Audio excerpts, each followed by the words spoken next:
26 Rafale लढाऊ विमानांच्या खरेदीसाठी भारत आणि फ्रान्समध्ये 63,000 कोटींचा करार। पाकिस्तानसोबत तणावाचं वातावरण असताना कराराला विशेष महत्त्व।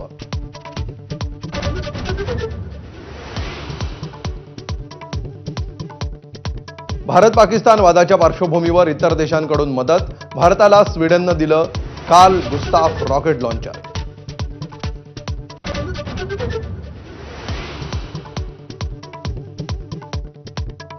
भारताच्या आक्रमक पवित्र्यामुळे बिथरलेल्या पाकिस्ताननं तुर्कस्तान समोर पसरला पदर।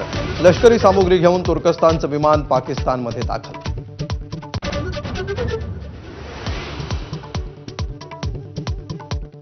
धर्म विचारायला दहशतवाद्यांकडे वेळ कुठे आहे? काँग्रेस नेते विजय वडेट्टीवारांनी गाठला असंवेदनशीलतेचा कळस। वडेट्टीवारांवर देशद्रोहाचा गुन्हा दाखल करा, नितेश राणेंची मागणी।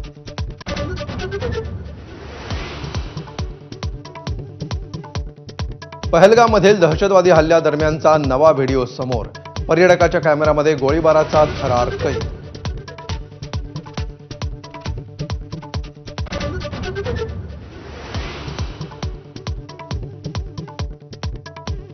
पाकिस्तानी लष्कराला मोठ्या प्रमाणात राजीनामा सत्र। पाकिस्तानी लष्कराच्या 11व्या कोर प्रमुखांचं लष्कर प्रमुख मुनीरांना पत्र।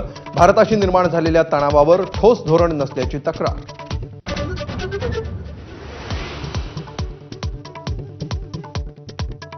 पाकिस्तानच्या वजिरिस्तानमध्ये बॉम्बस्फोट, 7 पाकिस्तानी नागरिकांचा मृत्यू तर 16 जण जखमी।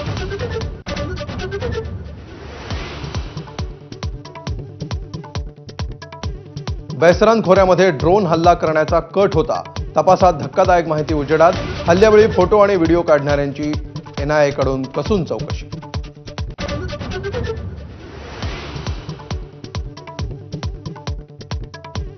शॉर्ट टर्म व्हिसावर आलेल्या सर्व पाकिस्तानी नागरिकांना भारत सोडावाच लागणार। फडणवीसांकडून भूमिका स्पष्ट। तर लॉंग टर्म व्हिसावर आलेल्या सिंधींना महाराष्ट्र सोडण्याची गरज नसल्याचं स्पष्ट।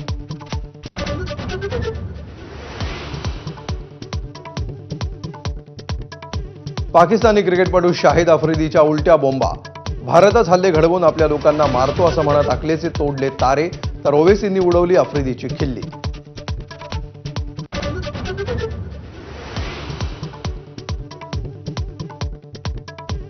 एल्फिस्टनमधील 19 इमारतींमधील स्थानिकांचं पुनर्वसन एल्फिस्टनमध्येच होणार। मंत्री आशिष शेलार यांची माहिती। MMRDA क्लस्टर योजनेअंतर्गत पुनर्विकास करणार।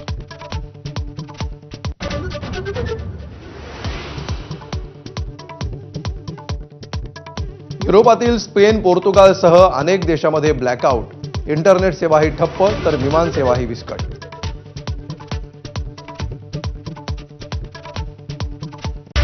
Headlines brought to you by